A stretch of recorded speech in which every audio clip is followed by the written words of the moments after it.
ह्या चांबड्याच्या पादुका आहेत, ह्या 150 वर्षापूर्वीच्या आहेत. ह्याला कुठलंही प्रिझर्वेशन नाहीये.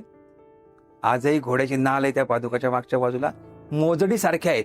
पाय सरकवतो ना आपण, राजस्थानी मोजडी कशी असती, फक्त राजस्थानी टोकदार असती, ही अशी आडवी मोजडी आहे जिथे फक्त पाय आपण आत घालतो. हल्ली ते स्लीपर येतात बघा काही, पूर्ण पाय आत जातो. आणि ह्या पादुका दिल्या गेल्या. हा महत्वाचा प्रसंग आहे. पादुका, मूळ चर्म पादुका पूर्ण मोजडी होती. ह्या पादुकांचं महत्व सर्व संत लोकांना माहिती होतं. आजोबाचा कार्यकाल होता. आजोबा लहान होते, ते नंतर मोडलीमला बोर्डिंगला शिकायला गेले, पुढे शिक्षण झालं.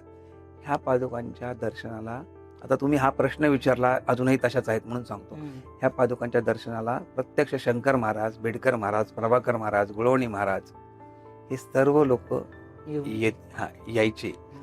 त्यांना पादुका पाहिल्या की आज आपल्या अंगावर बघा, आपण अध्यात्मात गेलो तर आपल्या अंगावर काटा येतो एखादा, त्यावेळेला त्यांना संचार व्हायचा प्रचंड मोठा. आजही काही लोकांना संचार होतो. लोक काही मानतात, काही नाही, काही खरं काय खोटं आपल्याला अधिकार नाहीयेत, परंतु त्यांना संचार व्हायचा. आणि शंकर महाराजांचं आपल्याकडे बरंच वास्तव्य असायचं सोलापूरला.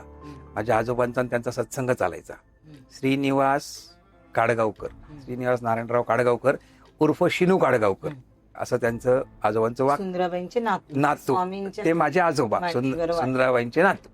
आणि त्यांचा तू मोठा गवई होशील आणि देशासाठी कार्य करशील असं महाराजांचं त्यावेळेसचं वाक्य होता.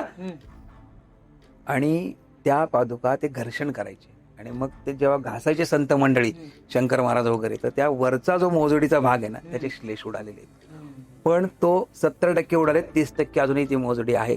आणि त्याला महाराजांच्या आज्ञेने 2दा आपण हरणांजनांचं शिवून घेतलेलं आहे.